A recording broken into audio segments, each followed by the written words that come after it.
Shalom, je suis le pasteur Stéphane. Je vous souhaite la bienvenue dans cette émission L'épée de l'esprit. Par la grâce de Dieu, je vais vous porter le message que le Seigneur m'a donné. Aujourd'hui, le thème est Jésus est la lumière du monde. Avant de commencer le message, je vais prier le Seigneur. Éternel notre Dieu, puissant et glorieux Père, je te rends grâce, mon Dieu, pour cette opportunité que tu me donnes, Seigneur, de porter ta parole. Éternel, bénis-la et qu'elle aille très loin, Seigneur mon Dieu, partout sur la terre, et qu'elle touche les cœurs, mon Dieu, par la puissance de ton esprit, et que tu puisses, mon Dieu, œuvrer à travers elle. Merci, mon Dieu, pour la direction de ton Esprit Saint, au nom de Jésus-Christ. Amen. Je vais prendre un passage dans le livre du prophète Ésaïe pour proclamer la parole de Dieu avant d'entrer dans le message. Donc dans Ésaïe chapitre 55, au verset 10, il est écrit « Comme la pluie et la neige descendent des cieux et ne retournent pas sans avoir arrosé, fécondé la terre et fait germer les plantes, sans avoir donné de la semence au semeur et du pain à celui qui mange, ainsi en est-il de ma parole qui sort de ma bouche. Elle ne retourne point à moi sans effet, sans avoir exécuté ma volonté et accompli mes desseins. » Amen. Notre thème, je disais, Jésus est la lumière du monde.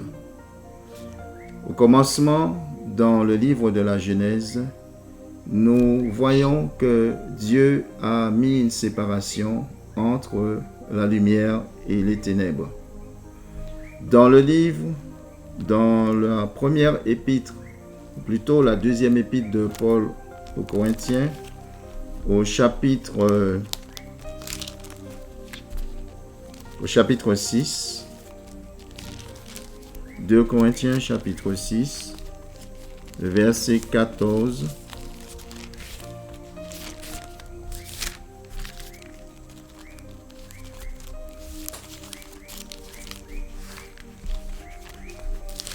Le Seigneur dit qu'il n'y a rien de commun entre la lumière et les ténèbres.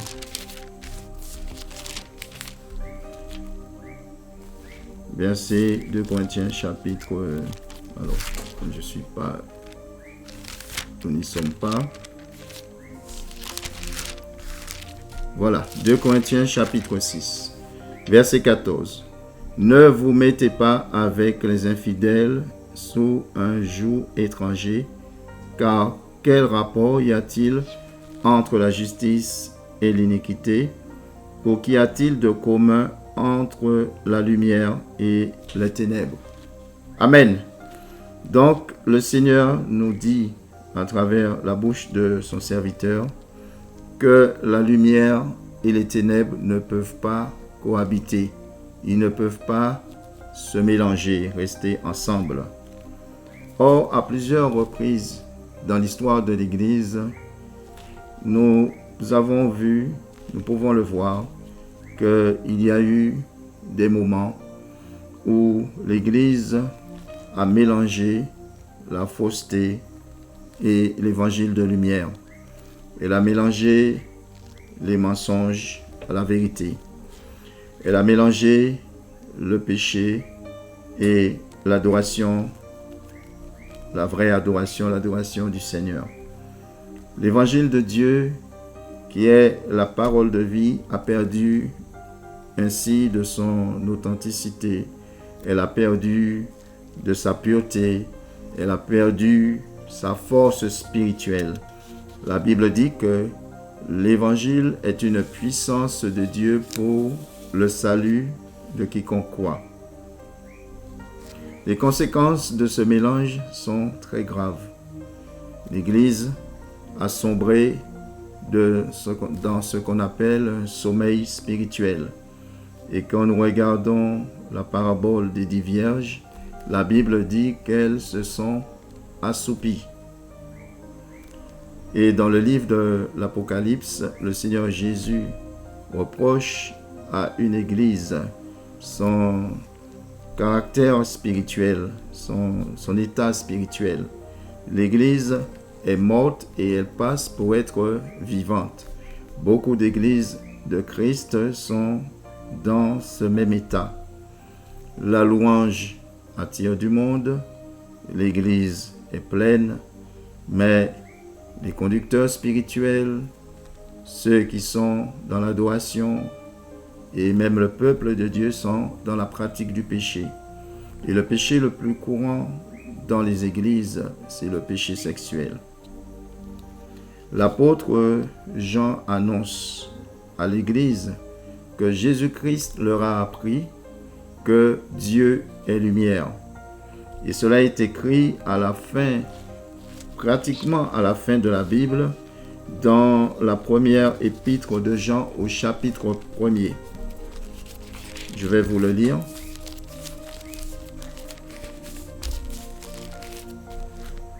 Première épître de Jean au chapitre 1er, verset 5. La nouvelle que nous vous avons apprise de lui et que nous vous annonçons, c'est que Dieu est lumière et qu'il n'y a point en lui de ténèbres.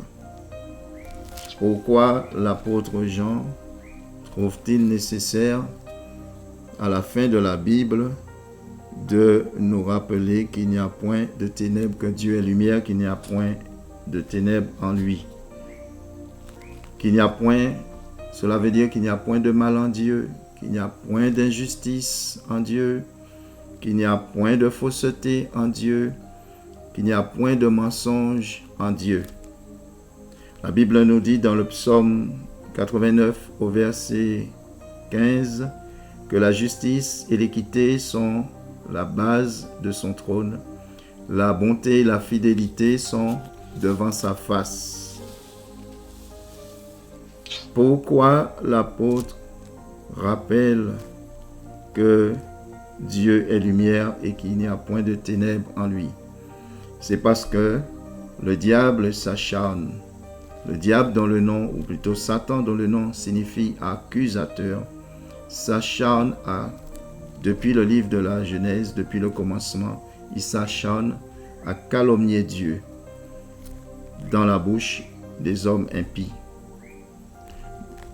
Il a commencé dans la bouche d'un serpent. Il a dit à Ève, dans le livre de la Genèse, Dieu sait que le jour où vous en mangerez, vos yeux s'ouvriront. Non seulement le serpent a menti à Ève, mais il a aussi fait croire à Ève que Dieu leur avait menti.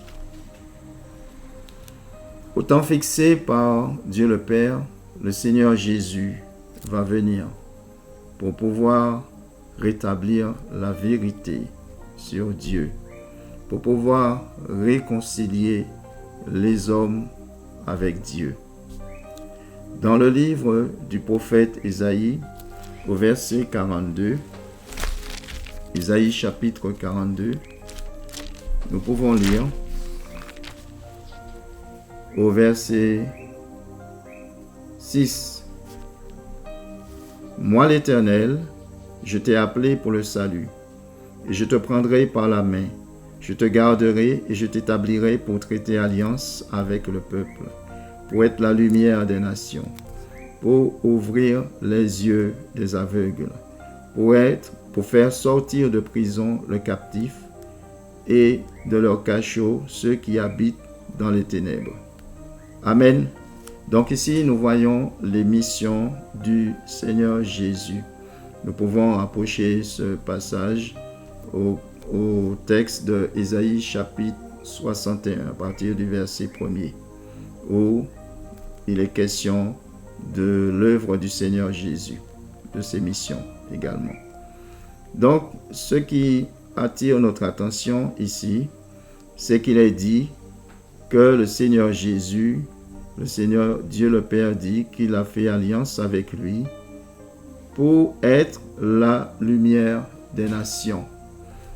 Et quand le Seigneur Jésus viendra, pour pouvoir entrer dans son ministère. Quand il fera son ministère, il dira « Je suis la lumière du monde ». La lumière a quitté son trône pour pouvoir venir dans le monde. Et cette lumière, au départ, dont le nom est la parole, nous allons voir dans l'évangile de Jean, au chapitre 1er. Jean chapitre 1er, je vais faire une longue lecture du verset 1er jusqu'au verset 11. Au commencement était la parole, et la parole était avec Dieu, et la parole était Dieu. Elle était au commencement avec Dieu. Toutes choses ont été faites par elle, et rien de ce qui a été fait n'a été fait sans elle. En elle était la vie, et la vie était la lumière des hommes. La lumière luit dans les ténèbres, et les ténèbres ne l'ont point reçue. Il y eut un homme envoyé de Dieu, son nom était Jean. Il vint pour servir de témoin, pour rendre témoignage à la lumière, afin que tous crussent par lui. Il n'était pas la lumière, mais il parut pour rendre témoignage à la lumière. Cette lumière était la véritable lumière qui, en venant dans le monde, éclaire tout homme. Elle était dans le monde, et le monde a été fait par elle, et le monde ne l'a point connue. Elle est venue chez les siens, et les siens ne l'ont point reçue. Mais on va lire le reste après, le verset 12 tout à l'heure. Amen. Donc nous voyons que au commencement était la parole. Et la parole était avec Dieu, et la parole était Dieu. Donc la parole, c'est elle qui a tout créé, elle a tout organisé, elle a créé le monde, elle a participé à la création du monde. Elle est à l'origine de toutes choses. Et dans la première épître de Paul aux Colossiens, nous pouvons lire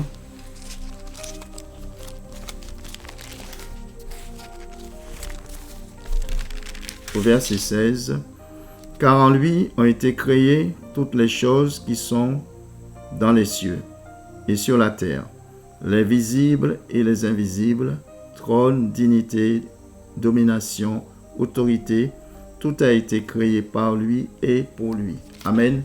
Donc la parole est à l'origine de toutes choses. Toutes choses subsistent, toutes choses existent par la parole, qui est le Seigneur Jésus. La parole, nous dit l'évangile de Jean, chapitre 1er, a été faite chair. Elle est venue dans le monde, dans une dimension humaine. Et la parole, qui est aussi, elle est aussi appelée la lumière. Elle est venue dans une dimension qui est la lumière, et elle apporte avec elle la vie éternelle. Alléluia. Merci Seigneur. Donc, quand nous lisons ces passages, nous voyons que la parole qui était au commencement, qui est Dieu, elle était souveraine. Elle a manifesté son pouvoir, son autorité, sa puissance, sans limite. Et quand elle vient dans le monde, dans cette dimension de lumière, elle est pleine d'humilité. Parce que la Bible nous dit qu'elle luit dans les ténèbres. Les ténèbres représentent le cœur humain qui est éloigné de Dieu, qui est dans l'iniquité, dans le péché. Et la lumière, elle est là, elle attend, elle espère. Elle ne déploie pas cette puissance qu'elle a déployée pour pouvoir transformer le monde qui était informe et vide. Elle est là, elle attend, elle espère que les hommes lui ouvrent la porte de leur cœur. La Bible nous montre que le serviteur du Seigneur, de l'Éternel, le Seigneur Jésus, quand il vient en tant que serviteur, il dépend totalement de Dieu. C'est pour cela qu'il dit dans l'évangile de Jean au chapitre 12, verset 49,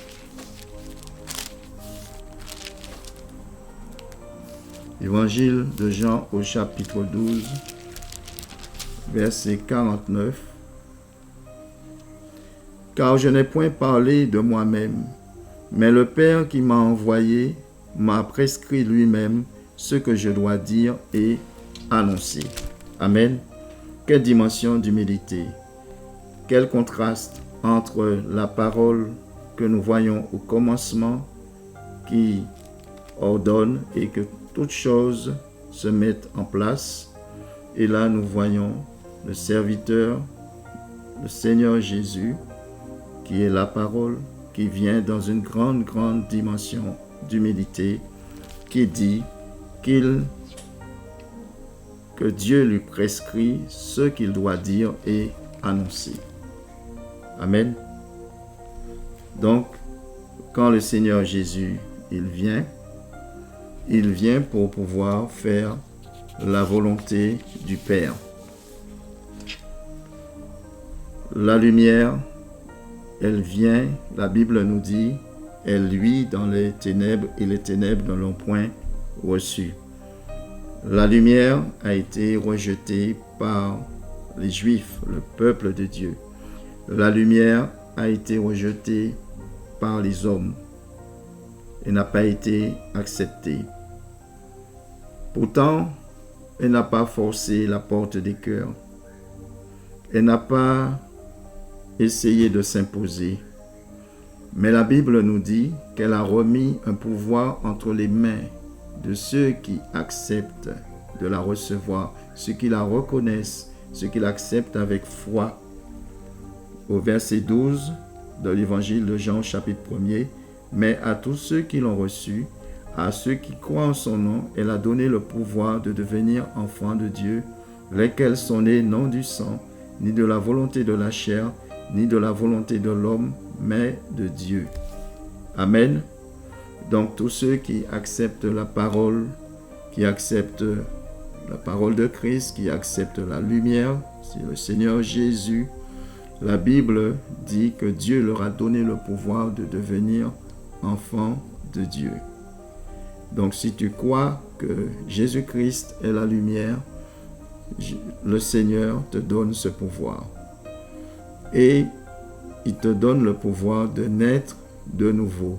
La nouvelle naissance, c'est une naissance spirituelle. C'est ce que Jésus a expliqué à Nicodème. Aujourd'hui encore, la lumière est rejetée par les hommes. Les hommes ne veulent pas de l'évangile de Jésus-Christ. Ils ne veulent pas de la parole de vie. Ils ne veulent pas ouvrir leur cœur au message qui amène la vie éternelle. Est-ce que, à ton tour, tu vas rejeter la lumière? Mais attention, la Bible nous met en garde que ceux qui rejettent la lumière sont déjà jugés. Et ce jugement est inscrit déjà dans la parole. Nous allons le voir dans la suite du discours que le Seigneur a eu avec Nicodème dans l'évangile de Jean au chapitre 3, à partir du verset 17. Dieu, en effet, n'a pas envoyé son Fils dans le monde pour qu'il juge le monde, mais pour que le monde soit sauvé par lui. Celui qui croit en lui n'est point jugé, mais celui qui ne croit pas est déjà jugé parce qu'il n'a pas cru au nom du Fils unique de Dieu. Donc, ce jugement, il consiste en quoi? Le verset 19. Ce jugement, c'est que la lumière est venue dans le monde. Les hommes ont préféré les ténèbres à la lumière parce que leurs œuvres étaient mauvaises. Car quiconque fait le mal est la lumière et ne vient point à la lumière, de peur que ses œuvres ne soient dévoilées. Amen. Donc la Bible nous dit que celui qui ne reçoit pas la lumière parce qu'il ne croit pas, parce qu'il a dans son cœur ses propres croyances, sa philosophie, parce qu'il a dans son cœur la religion. Tout cela sont des obstacles pour pouvoir recevoir la lumière, parce que, bien, elle veut simplement demeurer dans la pratique du péché. La Bible nous dit que cette personne est déjà jugée. Et ce jugement, c'est que, d'après le verset 19 que nous venons de lire, cette personne demeure dans ses péchés. Et c'est terrible, ce jugement. Parce que le Seigneur Jésus, il dit dans l'évangile de Jean au chapitre 8, au verset 24, il disait à ses contemporains, « C'est pourquoi je vous dis que vous mourrez dans vos péchés, car si vous ne croyez pas ce que je suis, vous mourrez dans vos péchés. » La chose la plus terrible pour un homme, c'est de mourir dans ses péchés. La Bible nous dit qu'il vaudrait mieux pour cet homme qu'il ne soit pas né. Aujourd'hui, le Seigneur frappe à la porte de ton cœur et il te dit qu'il est la lumière du monde, qu'il vient avec la vie éternelle. Est-ce que tu vas refuser cette vie éternelle qui s'offre gratuitement à toi? La Bible nous dit que ceux qui haïssent la lumière, ils refusent l'évangile de Christ. Ils ne l'écoutent pas. Ils blasphèment contre cet évangile. Ils se complaisent dans leurs péchés. Si tu as compris l'urgence de recevoir la lumière, et si tu crois que Jésus-Christ est Seigneur, qu'il est la lumière du monde, qu'il est le Fils de Dieu, je t'invite à répéter avec moi cette prière. Incline-toi. Seigneur Jésus, je crois que tu es le Fils de Dieu, que tu es mort à la croix pour mes péchés, que tu es ressuscité des morts pour que je puisse être pardonné et que je reçoive la vie éternelle. Seigneur, je reconnais que j'ai péché. Je te demande pardon pour mes iniquités, pour mes fautes, pour mes transgressions, pour toute désobéissance que tu vois dans ma vie. Pardonne-moi, Seigneur mon Dieu, au nom de Jésus. Seigneur, je me détourne de mon péché et je me tourne vers toi. Seigneur Jésus, je veux trouver auprès de toi miséricorde et pardon. Je t'ouvre mon cœur en cet instant. Je te reçois comme mon Seigneur et comme mon Sauveur. Établis ta justice en moi. Inscris mon nom dans le livre de vie de l'agneau et conduis-moi jusqu'à ton glorieux royaume. Aujourd'hui, Seigneur, je suis né de nouveau au nom de Jésus. Merci, Seigneur. Amen. Si tu as fait cette prière, demande au Seigneur de te diriger vers une église où tu pourras recevoir le baptême biblique, le baptême par immersion. Car la Bible nous enseigne que le baptême est un engagement de bonne conscience. C'est une alliance avec Dieu. Et ce sera le point de départ de ta marche avec Jésus. Parce qu'il a dit que si tu veux entrer dans le royaume de Dieu, tu dois être comme lui. Tu dois être aussi une lumière comme lui. Tu dois le suivre. Amen. Je te bénis avec ces paroles, que le Seigneur te fasse beaucoup de bien et qu'il illumine les yeux de ton cœur. Et je te dis à bientôt. Shalom.